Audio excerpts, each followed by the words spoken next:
atividades, e acho que isso vai ser muito bom.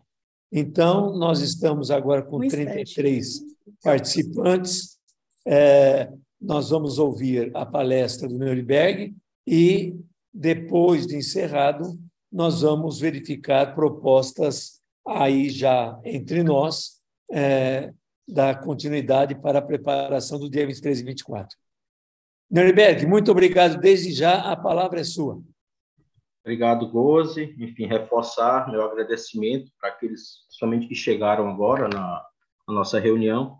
A ideia é tentar contribuir um pouquinho na visão do DIAP sobre os desafios, né, colocados para 2023, mas também desafios colocados a longo prazo, diante da conjuntura que a gente enfrentou aí desde 2016. Então, aqui eu coloco para todos 3 desafios estratégicos que não se resolvem a curto prazo. Então, eu digo que o governo, antes de discutir, principalmente o governo federal, com a eleição do presidente Lula, ele vai ter uma dificuldade e uma forma de governar muito diferente daquela do qual ele foi eleito em 2003. Aqui eu chamo 3 desafios que eu englobo como estratégia. Consolidar a democracia, ou seja, a confiança nas instituições. Ficou muito evidente que, não só aqui no Brasil, mas no mundo, há um grupo que busca enfraquecer, né, sob o ponto de vista ideológico, o Estado, as instituições. O dia 8 de janeiro é o retrato, né, dessa consolidação desse grupo que não vê as instituições como importantes para alavancar a democracia, para garantir o voto, para garantir direitos. Então, está muito evidente que descontaminar o Estado, refortalecer essas instituições vai ser uma tarefa a longo prazo, tendo em vista que, junto à sociedade, esses grupos conseguiram aí afastar as pessoas das instituições, dos poderes de Estado. Então, vai ser uma tarefa árdua que vai consumir muito tempo, que é precioso, do governo para consolidar a democracia, ou seja, reorganizar e trazer de volta a confiança nas instituições. Eu digo que essa tarefa já está em andamento. Acho que saiu muito mais forte esse desafio, em especial por conta desse momento trágico, mas as instituições estão unidas, né? Tanto o STF, como o próprio Poder Legislativo, o Poder Executivo e os entes federativos, né? Deram uma demonstração em que as instituições serão preservadas e vai buscar ao máximo punir pessoas, instituições, empresas, enfim, que continuarem com essa agenda de ataque à democracia das instituições. Mas será um trabalho a longo prazo, tendo em vista que o resultado das eleições mostrou essas fissuras. O segundo desafio, que também talvez não tenha tempo hábil de se resolver com o atual governo, é de reorganizar o Estado. Aí é onde entra o nosso papel, servidores públicos, do funcionalismo de forma geral, que houve, principalmente no último governo, uma desestruturação, uma desorganização, sob o ponto de vista material, estrutural e humano, ministerial, de políticas públicas, em que os servidores públicos, principalmente no âmbito da União, mas isso também recai para os estados e municípios, tendo em vista que a União, sob o ponto de vista de áreas importantes como saúde, segurança, detém um monopólio, sob o ponto de vista de centralizar e definir políticas públicas e garantir recursos, né, para implementar uma agenda. Ou seja, o desafio de retomar, de organizar o Estado da agenda de bem-estar social, do qual ela foi confrontada com o último governo, vai ser um desafio a longo prazo, porque o país foi entregue, do ponto de vista orçamentário e das instituições, muito fragilizado. Então, vai ser um desafio enorme, do ponto de vista dos servidores, isso aqui eu falo União, mas estados e municípios, de fazer essa reconstrução do Estado para que se depois discuta problemas e soluções para as categorias em específico. Então, a transição de governo, quando você avalia o material entregue, que ainda é muito subjetivo, ou seja, só pega pontos ali de alerta, de urgência para o governo buscar desenvolver ações, é muito além ainda essa agenda para recuperar o Estado. A estrutura dos ministérios, o orçamento que foi repactuado para garantir direitos sociais e até reajuste de determinadas categorias, ele ainda está aquém, porque foi entregue um Estado deficitário, sob o ponto de vista de servidores e pessoal desestimulado, né, sem reajuste, sem estrutura para tocar, e principalmente um Estado ainda, sob o ponto de vista de servidores, suas instituições,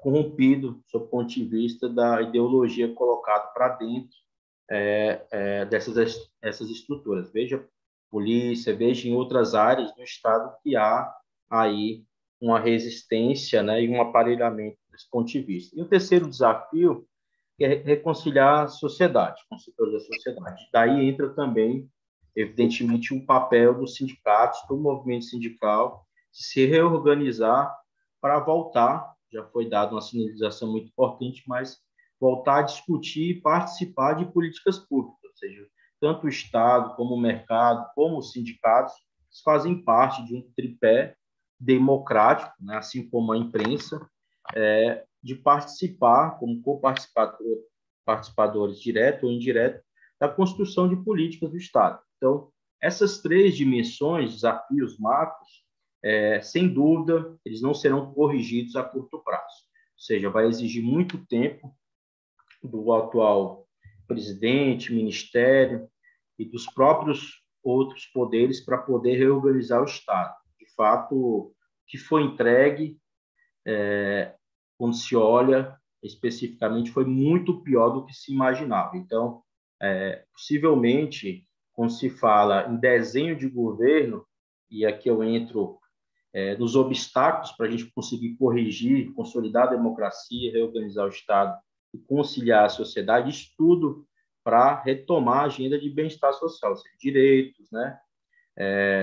Ter um olhar para a sociedade, entregar serviços públicos, há obstáculos que vai dificultar essa entrega imediata e reorganizar de forma integral esses desafios. Por quê? As eleições ficou muito evidente uma divisão no país quando você vê o resultado do adversário e o governo o governo eleito tendo que organizar uma frente ampla partidária, ou seja, a frente ampla que no primeiro turno era 1, ela se aumentou muito no segundo turno para garantir um mínimo de governabilidade, em especial na relação com o Congresso Nacional. Ou seja, dentro dessa frente ampla, principalmente sob o ponto de vista do item de reorganizar o Estado, onde está inserido os servidores e o funcionalismo, haverá um conflito permanente para mediação, ou seja,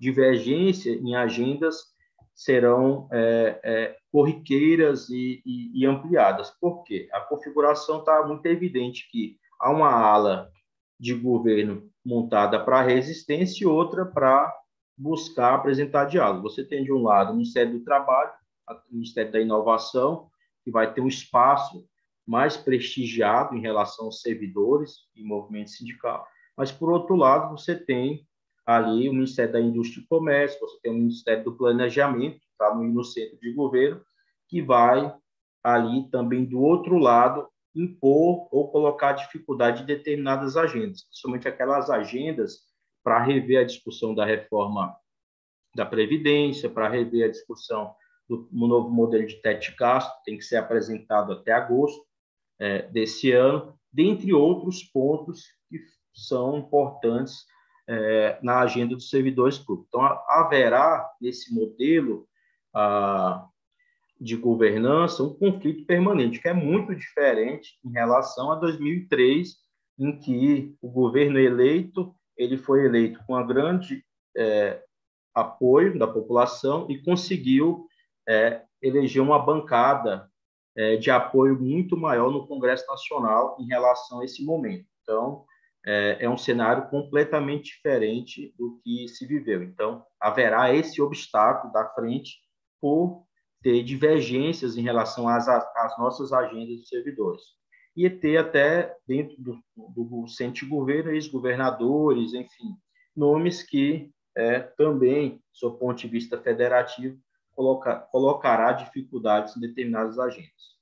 Outro obstáculo para rever é que, comparando aos últimos governos, não se elegeu um governo com tantos marcos regulatórios ou reformas feitas. Então, a gente assumiu em 2003 e ficou até 2016, a gente conseguiu avançar numa agenda positiva e conseguir resistir ou mediar determinadas reformas no Congresso Nacional. Lembra a reforma administrativa, em que no próprio governo FHC lá atrás se tentou emplacar, no governo Lula se retirou boa parte da reforma do Estado, avançou um ponto ou outro, mas aprofundando principalmente os temas previdenciários em desfavor dos servidores, boa parte deles, mas se conseguiu mediar. Agora não, se recebe um governo com reformas feitas em que há uma dificuldade muito grande de rever elas dentro do Poder Legislativo. Aqui eu falo reforma da Previdência, aqui eu falo teto de gasto, aqui eu falo a Lei de Liberdade Econômica, terceirização, que depois eu vou comentar mais à frente, que é um tema muito importante para ser tratado pelo funcionalismo. Enfim, própria reforma trabalhista, que o governo, ao invés de propor uma reforma, ele vai ter que trabalhar sob o ponto de vista de rever essa reforma e pontos dessa reforma. Então, é um cenário completamente diferente do que se viu anteriormente, ou seja, o governo ele tem que lidar com algo já consolidado, já em prática, e para rever há sem dúvida um esforço muito maior do que você ter que propor e abrir mão de determinados pontos para a discussão no Congresso Nacional. Então, não tenho dúvida que, à frente, os marcos regulatórios eles impõem um desafio, um obstáculo muito grande para a defesa das nossas agendas, algo que não seja impossível ser feito. Ela vai ser feita, mas não da dimensão que a gente imagina de revogação. Vai ser um trabalho bem refinado de negociação para a gente avançar em determinados pontos. E, lógico, que a gente tem que aperfeiçoar narrativas para a gente conseguir convencer o parlamento. Outro, o governo está lidando, atual, e muitos de vocês acompanharam, com um legislativo independente, poderado e protagonista, ou seja, se não fosse a decisão do STF recente de tornar inconstitucional o uso do orçamento secreto, das emendas de relator, o governo Lula ele assumiria ainda com uma dificuldade muito maior, pelo fato de o Poder Legislativo estar impondo um desenho para o Executivo. Essa decisão ajudou, tendo em vista que não passa mais o Poder Legislativo definir como vai ser o governo, mas o contrário, né? O governo, né, tendo um equilíbrio em relação à sua política com o Legislativo. Mas, mesmo assim, o governo eleito, ele foi eleito o governo Lula com a menor base de apoio histórica, desde o governo FHC para cá, mas também a menor oposição, ou seja, ele vai lidar com um Congresso totalmente independente.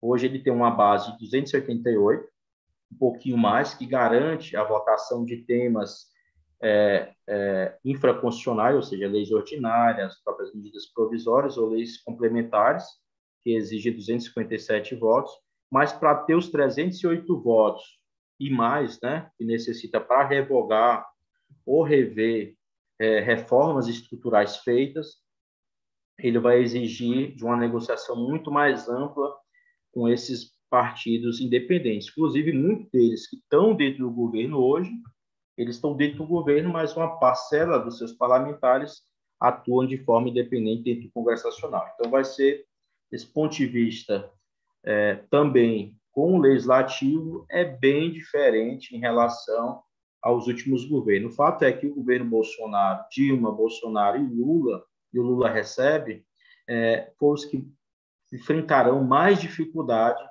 com a relação com o legislativo. O fato é que há alguns pontos fortes que eu vou mencionar.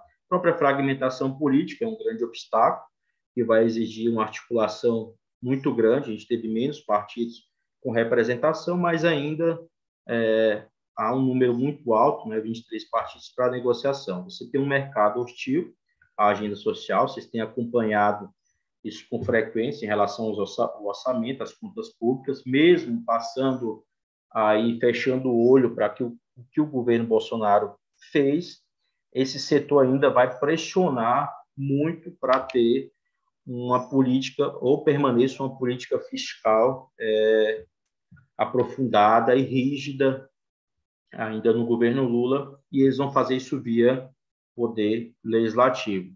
E a gente tem uma oposição à informação, né? Mais isoladamente os bolsonaristas, raiz, mas que eu acho que pouco vai influenciar sob o ponto de vista das votações. Vai estar mais ali uma base independente em que o governo, nós próprios como servidores temos que identificar estado a estado quem são essa bancada de servidores que chega juntando a bancada da bala, né, policiais, enfim, saúde, ou na área da justiça, aí você chega a algo em torno de 100 parlamentares, né, ali identificado com servidores públicos. Pode ir a mais, né, tendo em vista que a bancada de esquerda está com 139 parlamentares mais fiéis. Então, a gente tem uma base para, sob o ponto de vista da temática, buscar algumas saídas em relação aos problemas.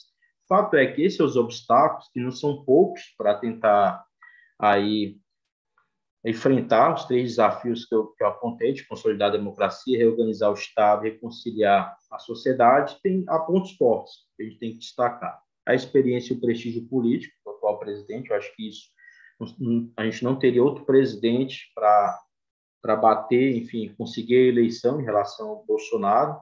A capacidade de articulação e mediação, isso já está provado. Veja que conseguiu, antes do governo, aprovar um PEC de transição, ali de forma equilibrada, no sentido de garantir orçamento para algumas demandas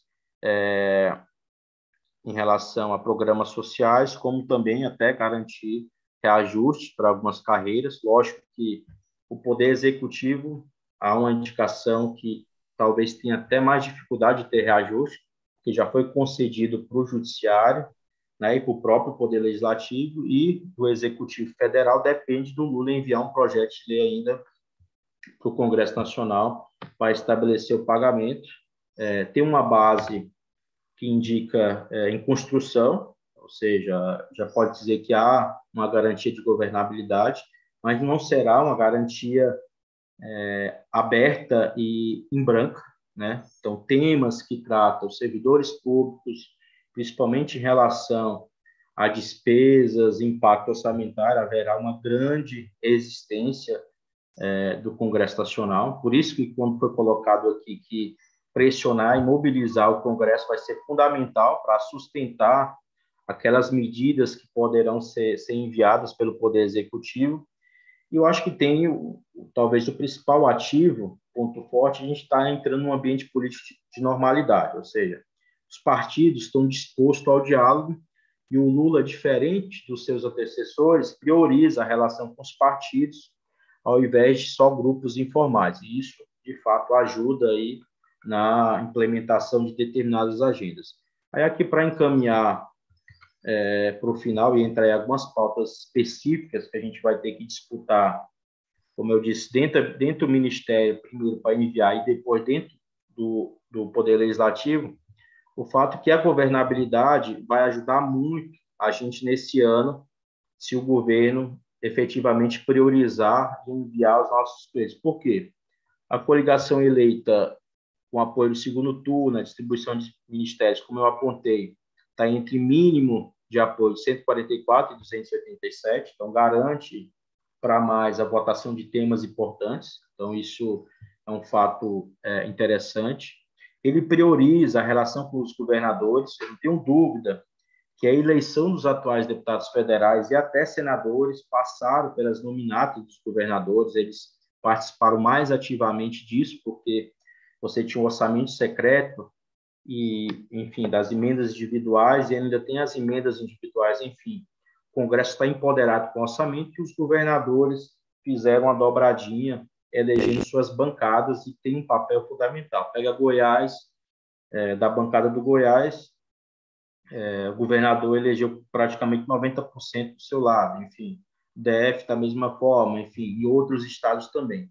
Então, a relação, quando o Lula sinaliza uma aproximação mais permanente com o governador, é justamente para alinhar determinadas agendas para que tenha uma tramitação, enfim, uma discussão no Congresso com mais tranquilidade. O novo Congresso tem mais parlamentares experientes com histórico de mandato, ou seja, eles são mais pragmáticos.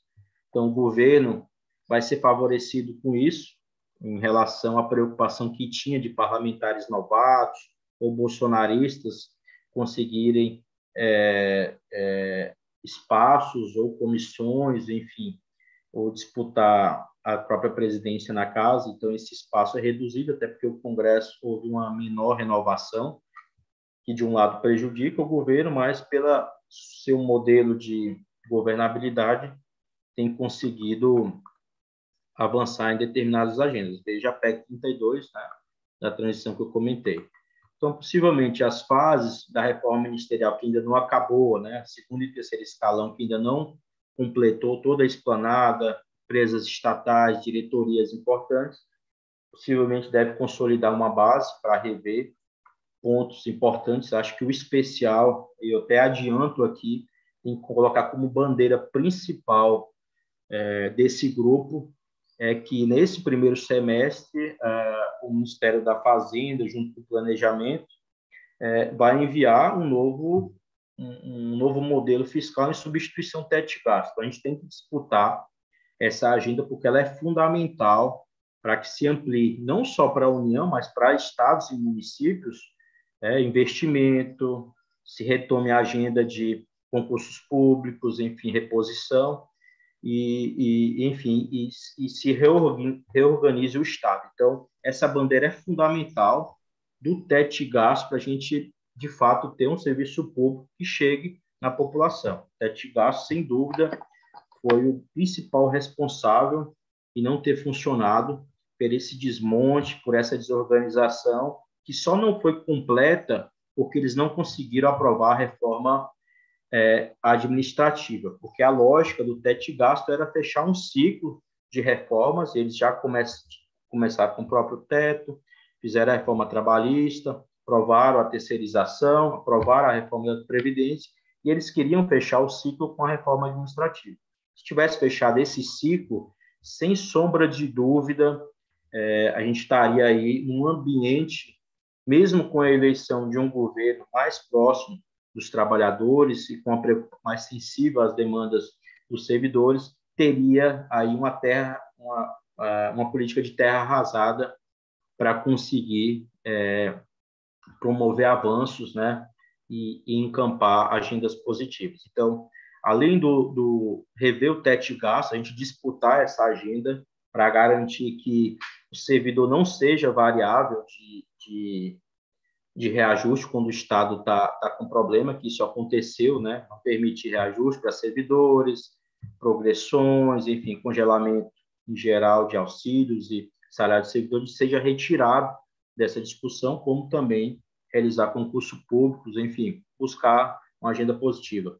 Mas também tirar por vez a reforma administrativa que está em tramitação no Congresso Nacional. Digamos que essas seriam as tarefas aí, junto com a mesa de negociação, reivindicar maior participação, seriam bandeiras de imediato para que, em função do momento, uma base mais sensível ao governo, para a gente garantir aí um fôlego maior para a discussão nos próximos anos. O fato é que o governo ele vai lidar mais com a base de apoio, talvez seja o governo menos reformista, porque a sua base de apoio só garante discussão de leis ordinárias e complementares, né? E veja que a reforma tributária, na alteração constitucional que fizeram da transição, colocaram para a lei complementar, para que seja feita a reforma tributária até 31 de dezembro desse ano, ou seja, o governo envie e o Congresso aprove essas medidas, mas pode fazer várias revisões do que tem de agenda negativa, do ponto de vista da administrativa, não só retirar a PEC 32, mas também discutir de forma fatiada outros temas importantes para os servidores, que não seja via emenda constitucional. Reforma trabalhista rever alguns pontos, em especial no sentido de fortalecer as entidades sindicais. A reforma da Previdência, por exemplo, como o governo Bolsonaro fez a reforma e jogou para mudanças infraconstitucionais, a gente tem um espaço de rever pontos para os servidores, seja do seu ponto de vista de aposentadoria especial para determinadas categorias que já estão autorizadas na emenda constitucional 103, a gente pode alterar via lei ordinária o tempo de contribuição e a regra de cálculo, por exemplo, lei ordinária ou complementar sem mexer na Constituição. Então, a própria reforma foi muito ruim, ela abriu uma brecha para determinadas categorias e até para o serviço público a gente encampar mudanças via legislação infraconstitucional sem alterar, que foi desconstitucionalizado pontos da reforma, na reforma da Previdência, e que pode ser rediscutida de forma a uma maioria simples, né? A gente consiga a aprovação do Congresso Nacional. E, por fim,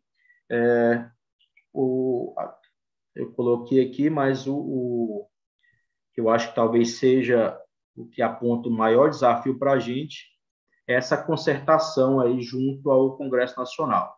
A decisão do STF ela foi bem-vinda em relação a diminuir o poder do Congresso Nacional, mas eu não tenho dúvida que a nossa agenda contra a reforma, tendo em vista que eu já apontei esses desafios um pouco atrás, ela vai exigir, não tenho dúvida, em função do perfil socioeconômico do Congresso Nacional eleito, que não é consistente de apoio ao governo Lula, como eu comentei, vai precisar, sim, de marchas, de conversar com os parlamentares nas bases eleitorais, de um trabalho bem articulado, com agenda bem definida para garantir o apoio do Congresso Nacional às agendas de interesse dos servidores. E aqui eu coloco, de forma bem objetiva, já coloquei duas, mas pautas urgentes, a gente tem que aproveitar esse período, o teto de gasto, algo que seja favorável ao Estado e aos servidores. Então, tem uma política que não penalize os servidores, como foi feito na emenda constitucional a 106 e a 109, se eu não me engano, que é a mais recente. Então, a gente tem que rever isso com urgência, a retirada da reforma administrativa, e é tudo aquilo que tem em tramitação enviado pelo governo ao Congresso Nacional. Retirar, em especial, o regime fiscal, que foi via lei complementar, 159, 153, que impõe também aos estados e municípios o modelo de refinanciamento de dívida, impondo, isso acontece praticamente em todos os estados, impondo condições desfavoráveis para os servidores, não realizar concurso, não promover reajuste para as categorias, sem alterar isso, as negociações que vocês fazem no Estado, sem dúvida, é um empecilho por conta dessa legislação para se avançar. Regulamentar com urgência a Convenção 51, tendo em vista que o Congresso já aprovou, só que o governo Temer vetou. O fato é que foi aprovado via iniciativa do próprio Legislativo, tem que ser uma proposta de autoria do Poder Executivo, então a mesa de negociação, enfim, todas essas agendas que está sendo construída pela pública, pela frente, enfim, do Estado, tem que colocar como bandeira principal o governo abraçar essa regulamentação e enviar de forma articulada um projeto de lei para isso, para não correr o risco de vício de iniciativa igual teve com o projeto vetado durante a tramitação no Congresso Nacional. E, por fim, eu acho que aqui goze e demais, o DIAP vai fazer isso com o Fórum das Centrais Sindicais, que é ter aí um monitoramento permanente da agenda do servidor público, né? E ajudar nessa articulação dentro do governo, dentro do Poder Legislativo, para a gente conseguir abrir espaços para discutir a agenda positiva. Acho que aqui é o que todo mundo quer, né? Levar essa agenda positiva e tentar aí avançar no Congresso Nacional essas medidas. Então, era aqui minha exposição. Peço até desculpa se alonguei muito, mas a ideia era trazer essa visão mais ampla em relação aos desafios, né? Os desafios para o funcionalismo, mas também aprofundando nessa relação do governo com o Congresso Nacional. Ou seja, a gente vai estar muito dependente, como eu coloquei, de rever que já foi aprovado pelo Congresso Nacional. Então, é um fator muito diferente daquilo que a gente fazia nos governos anteriores. Então, tem muita gente que ainda acha que vai ser simples, né, tendo o governo eleito, que a gente vai conseguir rever, né, e avançar determinadas agendas. Não é, porque é uma situação muito diferente de 2003, muito diferente de 2006, muito diferente de 2010 e para frente, porque ele foi deixado um legado, uma legislação que impõe para a gente travas, obstáculos, em que a gente vai ter que negociar para minimizar em alguns pontos. Era isso, deixar eu fico aberto aí para o debate, enfim, para contribuir. Muito obrigado, Neuriberg. Lineu. Cumprimentar novamente aqueles que entraram, aquelas que entraram depois, né? Bom dia. Nuremberg, obrigado aí pela palestra, né? Bom dia, que bom estar lhe ouvindo sempre com essa experiência. E quero dizer que você fez uma pontuação no início muito importante para que nós possamos refletir, né? No debate geral, na análise, seja da conjuntura política, das nossas ações, né? Consolidar a democracia, reorganizar o Estado e conciliar a sociedade, ou seja, para nós, lideranças sindicais, está colocado um desafio, né?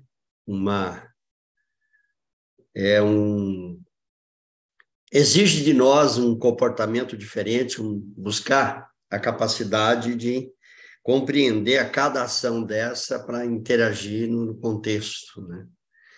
Mas, e a sua análise muito boa, bem pontuada também sobre o Congresso, sobre o governo, sempre contribuindo para nós, eu quero agradecer. Só colocar para você que, para nós de São Paulo, e você sabe disso, né?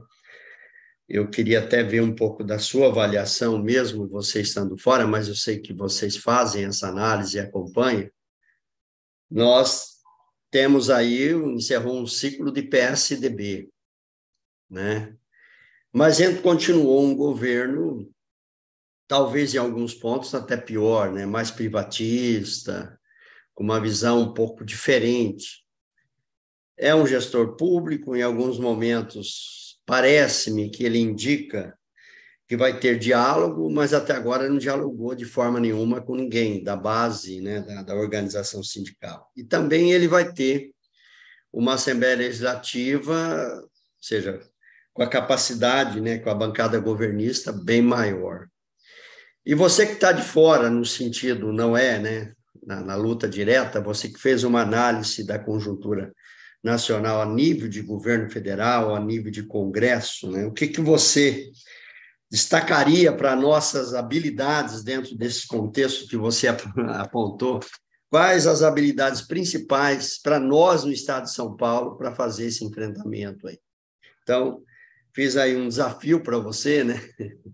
Mas, ao mesmo tempo, sei que você tem muito conhecimento, lhe agradecendo mais uma vez pela contribuição conosco aqui na frente, né? Eu também sou um dos coordenadores, a gente atuando aí com a expectativa de que nós possamos fazer um encontro, né, e deliberar o nosso encaminhamento, né, de orientação, de organização das nossas entidades aqui em São Paulo, na luta dentro do Estado e também na luta federal.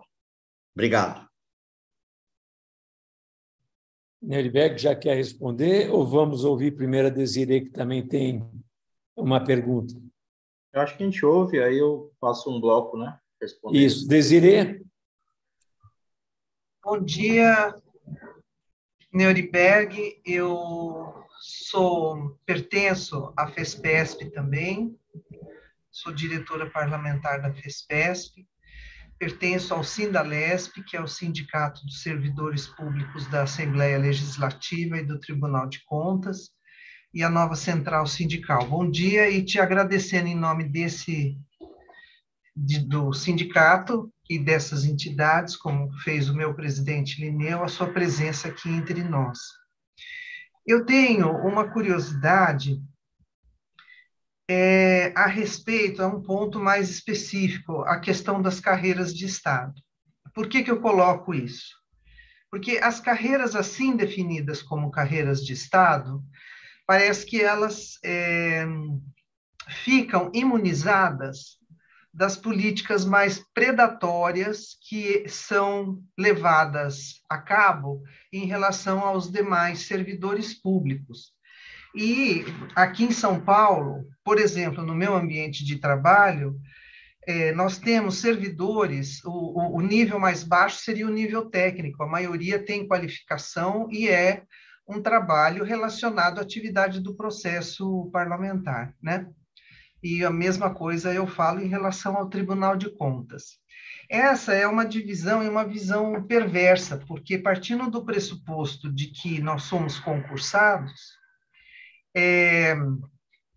os servidores deveriam ser todos de Estado, digamos assim, né? E nós, nesse período bolsonarista, esses servidores que não são carreiras de Estado, eles foram, né, a ideologia da história do Bolsonaro e de sua equipe econômica foi nos mandar para uma vala comum, né, de perdas salariais e também do aumento da Previdência de uma maneira inexplicável, obscura, né, parecendo que a Previdência, na verdade, ela gera recurso para outras atividades que não dizem respeito propriamente à aposentação. E você tocou num ponto e não desenvolveu, que seria a questão da terceirização. Mudou o governo, temos o governo Lula, como é que isto está sendo tratado? Qual é o nascedouro dessa história de carreira de Estado? Como isso vai ficar? Porque eu entendo que isso estava na emenda, na proposta 32, mas ela não foi votada, e de repente esse é um conceito que está sendo usado já. É isso. Obrigada, Gozi. Alexandre? Só abrir a câmera, só um instante. Bom dia, Neuriberg, bom dia, demais companheiros e companheiras aí da nossa frente. Meu nome é Alexandre Neuriberg, sou aqui do Sindicato dos Trabalhadores da Universidade de São Paulo. A minha entidade é uma das entidades filiadas à CSP Conlutas. Bom, a minha pergunta primeiro, dizer desde já que eu considero qualquer vitória somente a partir da ampla mobilização dos trabalhadores. Eu entendo que a melhor forma de você obtiver uma vitória, com certeza, é baseada e apontando uma grande mobilização. E a construção desse encontro eu coloco exatamente neste patamar.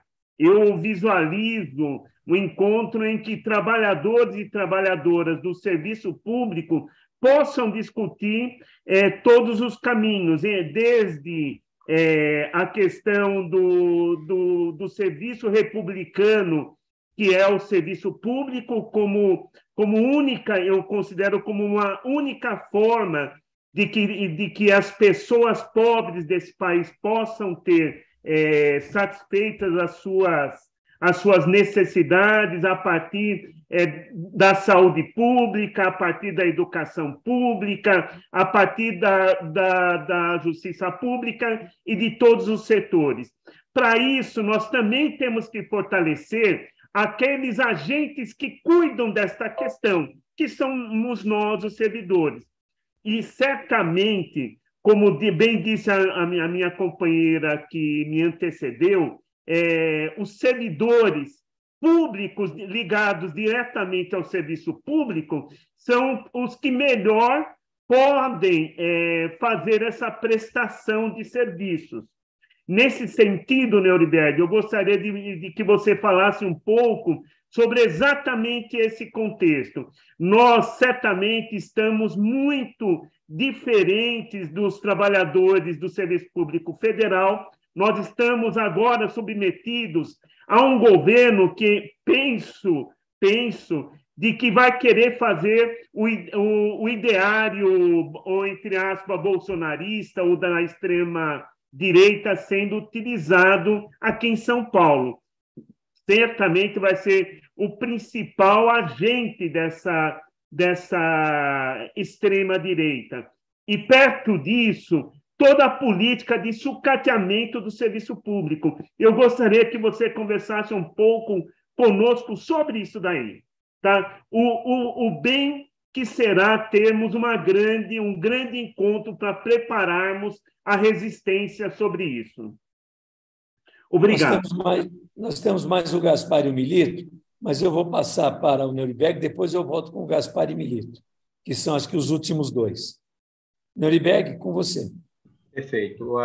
Está muito evidente que o governo de São Paulo, dada a sua inexperiência, também do seu ponto de vista de gestão, o governador eleito, Tarcísio, ele trouxe aí a experiência que ele teve, né, do governo federal, principalmente o Ministério da Economia, que ele vai buscar implementar ali no Estado, até porque sua equipe toda tem aí a dimensão e um perfil muito próximo ao que se buscava implementar na União, ou seja, é uma política de desinvestimento, é uma política de estimular e colocar o serviço público à disposição da iniciativa privada, ou seja, ou privatizar, do ponto de vista de estatais, ou reduzir ou redesenhar o serviço público no sentido de reduzir gastos. Isso tá na lógica e é bem próxima, né, do pensamento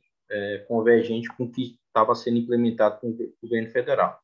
O fato que a discussão, principalmente de implementação de modelos, principalmente administração do pessoal, do ponto de vista de definição do que é carreira típica de Estado ou não, enfim, que a própria PEC, na época, a PEC 32, vinculava a definição desse critério para a lei complementar, ou seja, a própria Constituição ela dá um aparato legal que é exclusivo de Estado, que é inerente ao Estado, no artigo 37, a própria emenda constitucional 19, algumas legislações apontam a definição, só para ter como parâmetro para avaliação na União, você não chega nem a 20% daquelas chamadas carreiras típicas ou exclusivas de Estado, ou seja, a grande maioria do serviço público federal, do ponto de vista do que estava desenhado na reforma administrativa enviada, seria totalmente impactada pela PEC 32, ou seja, poderia, nessas carreiras, que não sendo exclusiva de Estado, boa parte do serviço público ser colocada à disposição da iniciativa privada, o que a PEC estava propondo em discussão no Congresso Nacional. Então, mas não há uma definição. E claro que cada governo, enfim, a própria União fazem essa interpretação. O fato é que a gente vai ter que disputar, sob o ponto de vista, a discussão do que é aplicação, né, o que é inerente ao que é exclusivo do serviço público. O concurso público ele é o que inverniza, né, quando o servidor público ele de fato passa no concurso público e assume o cargo, enfim, toma posse. Mas essa discussão, eu acredito que com o governo Lula, e diferentemente do governo de Estado, vai ser feita, né, pode ser feita uma discussão, do ponto de vista de discutir uma agenda de fortalecimento dos servidores públicos. O fato é que se vai buscar muito não mexer na legislação, porque haveria dificuldade no Congresso Nacional e buscar fazer a reforma por dentro. Vamos dar um exemplo. A própria PEC 32, ela autorizaria, independente do perfil de governo eleito, ele implementaria ou não, na sua integralidade, aquela reforma. O fato é que no estado de São Paulo, eu não tenho dúvida que, pelo perfil do governador e da sua equipe, porque, de fato, o Lindeu acompanha aí muito mais clareza em relação à situação de São Paulo, ficou um legado dos tucanos, né? O atual governador, em que ele vai aprofundar em determinadas políticas. O fato é que hoje cada governo ele implementa conforme sua linha ideológica, né, o perfil do Estado e conduz a máquina pública. O fato é que eu não vejo espaço, do ponto de vista da União, né, e dificilmente no governo de Estado, que depende dele para fazer essa discussão, de avançar numa discussão nesse sentido na legislação para favorecimento. Eu vejo um espaço de abrir mais via União, talvez até Estado, mas o perfil é muito próximo ao que se vinha fazendo no governo Bolsonaro, via as mesas de negociação, com participação das categorias, você começar a minimizar, Desirê, esses conflitos que, ou pela leitura, ou por falta de legislação, né, ou por má-fé, determinado governador, possa se buscar um processo de negociação. No Estado, eu não sei se estou acompanhando de perto, mas haveria talvez uma dificuldade, mas eu acho que, assim como na União, vai ter que fazer essa pressão, buscar com partidos aí, a minha avaliação, até que fazem parte da base, do ponto de vista da União, PSD, dentre outros partidos, costurar determinadas agendas para tentar avançar no Estado. Eu acho que a correlação de força no Estado é bem mais desfavorável comparando a União, tendo lá que São Paulo eles elegeram uma bancada de apoio mais consistente, mais ampla ao governador, dada a inexperiência dele, em especial, que pode ter dificuldades em relação a isso. Já começou, até em notícias eu vendo aí, o líder do governo, que ele indicou, mas sem fazer uma negociação com a bancada, enfim, conversar com os parlamentares, então ele vai dar, de certa forma, ter alguns erros aí iniciais, que isso vai abrir alguns espaços para a gente buscar levar determinadas agendas, mas eu acho que, do ponto de vista de agenda e discussão, que depende de uma legislação, a União ainda não deu nenhuma sinalização, até porque a mesa vai ser formada, e também ainda não tem uma agenda concreta, nem na transição foi entregue uma agenda concreta de pontos para serem abordados em relação aos servidores públicos, ao funcionalismo. O que eu aponto aqui, o que vai vir de forma automática, evidentemente, é a discussão do teto de gasto, né, até agosto, e tem uma medida de substituição, que é o principal ponto, que eu acho que isso unifica nacionalmente os servidores, no sentido que isso abre espaço para os estados também, né, e municípios, né, não tendo uma legislação restritiva e com peso fiscal, corte de despesa. Então, isso abre espaço para as negociações, para as mobilizações, isso evidentemente ajuda. E o segundo passo é de rediscutir as pautas que eu comentei antes. Retirar a reforma administrativa, rediscutir, não com tanta facilidade, pontos da reforma administrativa, abrir o espaço para definição de agenda de reajuste, a depender, né, do teto de gasto, do regime fiscal. A discussão da terceirização ela é fundamental, tendo em vista que a legislação que foi aprovada foi a legislação do período FHC, que impactou o serviço público, né? E a legislação que está em tramitação no Congresso, e falta uma votação só, que é a que está no Senado Federal, que é o antigo PL 4330, que dá o PLC 30, que regulamenta a terceirização, que houve também uma negociação com trabalhadores da iniciativa privada e servidores públicos, ela é melhor e mais benéfica aos servidores públicos, porque restringe, somente no setor público, né, a terceirização, mas regulamenta com maior ênfase na iniciativa privada, garantindo representação sindical, enfim, garantindo uma série de direitos para os trabalhadores terceirizados, algo que não tem hoje. Então, enfim, eu acredito que, ademais, a agenda de reajuste das categorias, a agenda estrutural, sob o ponto de vista dos servidores, enfim, nacional, a gente vai ter que buscar fazer uma pressão muito grande no governo federal, porque vindo de cima para baixo, e uma agenda positiva, eu acho que ajuda muito na construção no Estado para reivindicar mais direitos dos servidores. Eu não tenho dúvida, você pega uma reforma da Previdência, em qual o governador no Estado ele vai implementar já o desastre, né, que está amparado em lei, com prejuízo para os servidores. Então, a gente vai ter que reverter via união, conseguir alguns pontos, para que nos estados a gente consiga melhorar ou reequilibrar direitos, né? Que assim eu chamo aí quando a gente fala da agenda de reorganizar o Estado. Então, acho que essa reorganização do Estado, dado a dificuldade também dos entes federativos, enfim, vai passar muito pela União. Eu acho que o fortalecimento do grupo, né, nessas instâncias da União, vai ajudar nesse processo de negociação dos estados, em São Paulo, enfim, é o que se espera. O ruim é que você tinha um ambiente com agenda negativa em que o governador de estado implementava ali uma reforma da Previdência com aumento de alíquotas, né, retirada de direitos dos servidores. Isso independente de partido, né? Veja que o Ceará, que era governado por um governador do PT, ele implementou na íntegra a reforma feita pelo governo Bolsonaro. Então, fato é que a gente vai ter que fazer essa disputa nacional para que a legislação seja um pouco mais favorável para a gente fazer a disputa nos estados. Os dois últimos, Gaspar, depois Milito.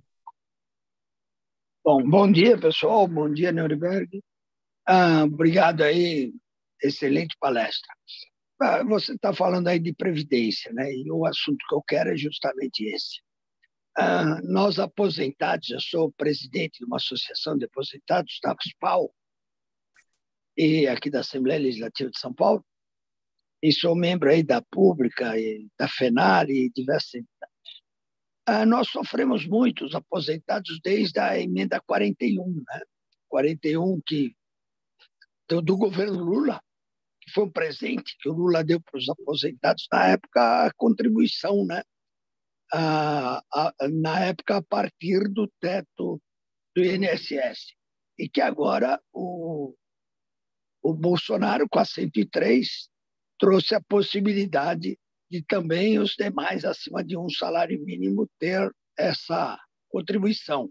E nós aqui em São Paulo já fomos até premiados com isso durante 2 anos, pagamos esse diferencial aí, esse confisco, né? Tem muitos aposentados do grupo aí que amargam até hoje, né? Só a partir de 1º de janeiro que uma lei da Assembleia conseguiu derrubar esse confisco. A minha pergunta é: você acha que o presidente Lula vai ter condições de mexer nesse vespeiro? O vespeiro que ele criou, né? E nós temos a luta da PEC 555, né? Uma vez que o mercado já mostrou claramente reação para qualquer medida que mexa com a Previdência e com a lei trabalhista, com a reforma trabalhista. Você acha que o governo Lula vai conseguir ter peso para isso? É só isso que eu gostaria de saber. Obrigado.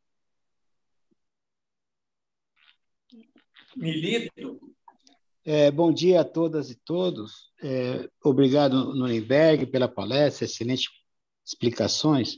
Eu sou Luiz Milito, aqui do Judiciário de São Paulo, sou do Sindigesp, sou da Sojubes, né? São entidades ligadas aos servidores do Judiciário, e sou aqui da frente. Então, eu queria tentar incluir nessa agenda que você colocou, o que a gente está percebendo é que o governo do Lula e do PT está com uma dificuldade muito, muito grande na parte financeira orçamentária. A gente viu aí que nem os R$ 18 de aumento do salário mínimo, né, que está 1.302 e ia para 1.320, como o Lula propôs, nem isso eles conseguiram ainda atingir. Talvez em maio chegue nisso, né? Então, eles estão com a questão econômica muito forte, né? Então, eu concordo que a agenda econômica para nós é importantíssima, a questão dos reajustes, tudo mais. Mas eu acho que, nesse momento, a gente devia insistir na questão de direitos, de tentar isso que muitos colegas aqui já colocaram, né? Companheiras e companheiros, a questão dos direitos que foram retirados dos servidores públicos, né? E dos trabalhadores também, em geral. Eu acho que era um ponto importante na agenda, que seria, não tem tanta questão assim de verba nova, né? Mas seria direitos que foram retirados, como esse que o Gaspar colocou com relação aos aposentados, né? Por exemplo, né? Tem a questão, a Lei 173, né? Que possibilitou para ter 2 anos de congelamento, prejudicou muita gente que tinha sexta parte, quinquênio, né? Então, é uma coisa que muitos colegas reivindicam, né? De voltar, de anular, né? Esse período aí dessa Lei 173, né? E outros direitos importantes que a gente tem, a questão sindical, por exemplo, né? Ter mesa de negociação, né? Que até agora não foi marcada, né? Salvo engano, ainda não temos formalizado uma mesa de negociação, e isso é super necessário, né? Uma mesa de negociação permanente. Tem até o Marinho, né? Ele já designou lá uma secretária para atender os servidores públicos, então tem que ver como é que a gente cria essa mesa de negociação. Os federais tiveram uma reposição parcelada em 3 anos, de 6,6 e 6,13, só que não houve nenhuma negociação, né? Foi uma lei, e então isso é uma coisa que a gente podia avançar, né? Eu falo do ponto de vista dos servidores, mas isso é uma questão geral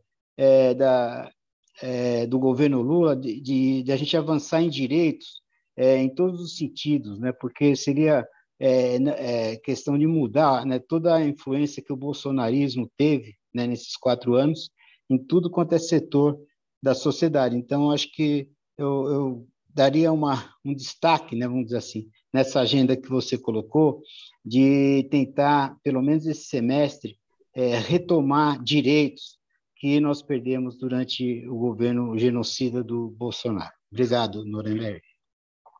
Com você, Nuremberg.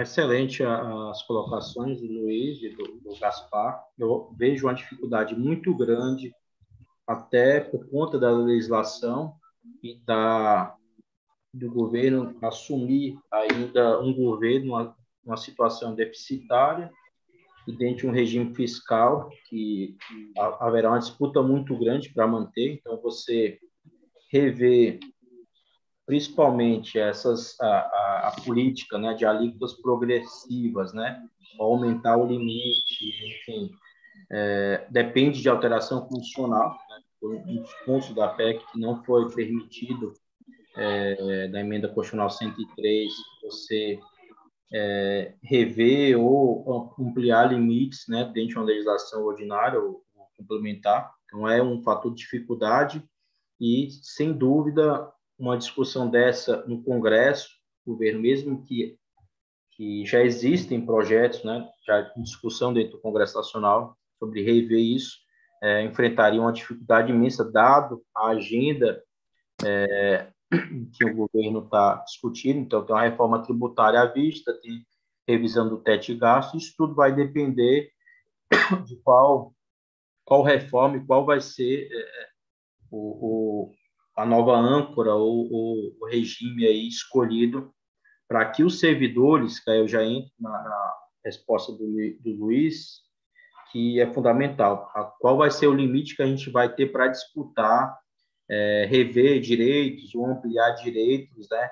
Tendo em vista que a gente tem aí, não tem uma regulamentação do reajuste anual dos servidores, é uma disputa anualmente para garantir em diversas categorias isso, discutir a revisão, né, a supressão da Lei Complementar 173, enfim, dentre toda uma legislação que ano após ano vem sofrendo retirada de direitos, governo a governo, em que a gente vai saber, eu acho que com esse regime fiscal, se vai ser mais, enfim, menos, digamos, danoso aos servidores, abre um espaço muito forte para a gente rever conquista. Eu acho que é na linha dos direitos, né?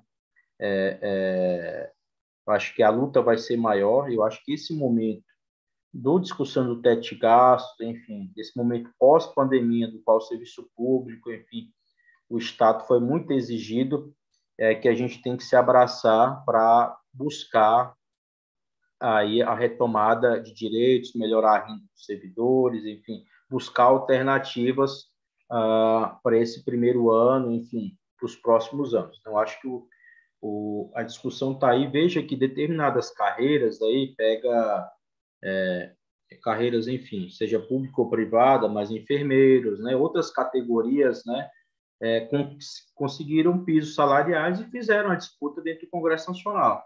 Então, há espaço, né, até no próprio Legislativo, e esse espaço, acho que a discussão vai estar aí atrelada até agosto, novo teto ou novo regime, e até 31 de dezembro uma reforma tributária, do qual o Estado passe a usar o que arrecada, ou aperfeiçoe a sua arrecadação, para promover, fortalecer o serviço público, reduzir a desigualdade, enfim, né, a pobreza. Então, acho que essas bandeiras, inicialmente, eu acho que são as estratégicas para a gente realmente voltar a uma política de Estado de bem-estar social. Não adianta, dado toda a legislação aprovada, a gente fazer uma discussão só de reajuste se há uma trava que é estratégica para os servidores, tem que rever essa discussão, que é o teto de gastos, enfim, é que o Estado passe a investir. Se a gente não inverter essa lógica e defender essa lógica de colocar o Estado como indutor, algo que foi buscado tentar retirar do governo Bolsonaro, a gente não chega ao nosso principal objetivo, que é fortalecer o serviço público, né? Então, eu acho que eu coloco aí esses desafios, eu acho que aí até meio do ano teto de gasto, buscar as agendas aí nesse caminho de fortalecer a participação e ter um teto de gasto que permita o investimento, que reorganize o Estado, fortaleça o Estado, que aí os servidores vão ser beneficiados. Caso não ocorra isso, eu vejo com muita dificuldade a gente conseguir, tendo em vista o Congresso, um mercado, e até parcela dentro do governo também, que a gente já enfrentou resistência em relação a rever pontos de legislação, enfim, e trazer mais benefícios para os servidores nesse momento inicial. Então, é a disputa. Coloco aqui para concluir, a gente vai ter uma disputa muito grande dentro do governo e a gente vai ter que fazer essa mobilização junto às áreas mais que defendem os servidores em relação às áreas que são mais pró, digamos, mercado. Eu acho que tendo propostas objetivas e o governo acatando, eu acho que a gente teria uma sensibilidade muito grande do Lula, do governo Lula, da gente emplacar determinadas pautas, né? Eu acho que a gente teria que escolher e ver o momento. Acho que o momento agora é o teto de gasto, né? A gente pensar numa política que o Estado volte a funcionar, a investir, a não ser tratado de despesa, investimento como despesa, não ser tratado do servidor como despesa, enfim, a gente combater, eu acho que é importante, Gozo também, eu acho que eu vi pouco na transição, que foi entregue para o governo um amparato de reformas do Estado apontadas por organismos, né, de fora, colocando o Estado brasileiro, os servidores, como o principal problema. Eu acho que a gente vai ter que combater de forma qualificada também, como foi feito na discussão do déficit da Previdência, a essa discussão agora levar para dentro do Estado da importância dos servidores, em que é uma falácia, né, que o Estado gasta, em relação ao mundo, gasta muito com o servidor. Então, a gente vai ter que mudar essa narrativa, né? Que a narrativa que o governo anterior fazia era essa. A gente vai ter que reverter essa narrativa para trazer o apoio da sociedade, para trazer o apoio do parlamento, para a gente resgatar direitos. Eu não vejo outra alternativa, mas a primeira tarefa é essa, desse ano, rever o teto de gastos, mesa de negociação coletiva regulamentar, né, e para começar a discutir, negociada com os servidores, essa agenda mais, digamos, estratégica, maior, junto ao parlamento, junto ao próprio governo. Samuel, você levantou a mão, mas a gente já tinha encerrado as inscrições. Você pode falar rapidamente, em 1 minuto? Alô? Está sem som, Samuel. Oi, eu vou abrir mão, porque no finalzinho já houve uma resposta. Agradecer, então, a todos, agradecer o palestrante e a todos, né, a oportunidade, porque a pergunta, na verdade, seria com relação a um certo otimismo que há com relação ao governo, né, diante de uma dificuldade, sabendo que o estrago foi grande, né? Um governo Bolsonaro, as perdas foram muito, o orçamento apertado e o estrago foi muito grande. Então, eu só queria comentar, né, com relação a isso, se não há uma expectativa também de muito otimismo diante disso, né, para ter um resultado tão rápido, se isso realmente aconteceria ainda em 2023, né? Então, eu encerro e agradeço. Obrigado, Samuel. Nuremberg, último minuto aí, você poderia fazer a finalização e até dizer alguma coisa sobre o que o Samuel colocou. Não, Gonçalo, está ótimo. Eu acho que a ideia era tentar contribuir para a jornada de vocês de debate, enfim, de construção do encontro do Estado. Eu acho que o cenário ele é realmente muito melhor do que a gente passou nos últimos 4 anos, eu não tenho dúvida disso, só que a gente tem que estar atento, como eu coloquei, aos obstáculos. Não são poucos, né? Mas a fase pior e a fase, principalmente agora, de normalização, a gente conquistou nas urnas, né? Tendo em vista, a gente ainda tem um Congresso desfavorável, a gente tem um governo que possa dialogar. Eu não vejo, isso já está muito claro em relação ao governo, resolução, enfim, de medidas a curto prazo, dada a complexibilidade do Estado, a situação orçamentária, enfim, do que foi entregue. Isso está evidente que o governo vai se dedicar muito tempo a determinar principalmente aqueles desafios estratégicos, e a implementação ela vai ser dura, porque ela não depende do governo como dependia antes, com mais tranquilidade.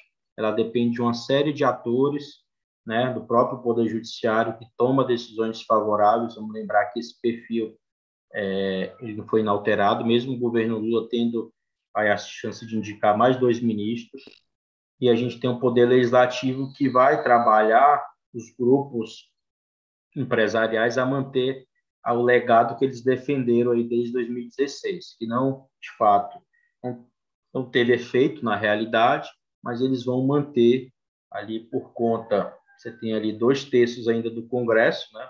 Talvez um pouco menos, mas são empresários, enfim, são representantes eleitos desse segmento. Hoje é menor, você tem grupos ou ex-empresários que saíram, mas você tem uma bancada ali ainda muito afinada com essa agenda fiscal e de retirada de direito. Eu acho que a gente conseguiu um equilíbrio, né? E esse equilíbrio a gente vai ter que ter o nosso empurrão, né? Independente de governo eleito nosso, vai ter que se manter mobilizado, vai ter que mobilizar, vai ter que pressionar, vai ter que estar acompanhando, principalmente discutindo dentro do governo para priorizar determinadas ações, determinadas pautas, né? Porque está muito característico do modelo aí de frente ampla que foi eleito. Então, eu queria aqui agradecer, Gozil, o convite. A gente fica à disposição para para fazer outros debates, enfim, o DIAP está junto aí com as centrais, enfim, com a pública, vamos retomar lançando já este ano uma agenda positiva, né, das centrais sindicais no Congresso Nacional. Eu acho que a gente já pensou em ter uma parte só dessa agenda com a ênfase muito grande ao serviço público. É um momento oportuno também ter uma agenda específica para isso, para a gente dialogar e buscar aqui tentar avançar naquilo que a gente apontou como prioridade nesse momento. Então, eu acho que é isso e a gente fica à disposição para próximos debates. Neuriberg, meu nome, em nome da Frente Paulista em Defesa do Serviço Público e das 80 entidades participantes aqui da frente, muitas delas retransmitiram a sua palestra e também vai estar aberto para aquelas que quiserem rever, né, porque está gravado. Agradeço muito você ter esse tempo com a gente e tenha certeza que você fez uma boa abertura para encaminhamento do nosso encontro dia 23 e 24. Como sempre, você nos ajudou muito no debate sobre serviço. Muito obrigado, Neuriberg.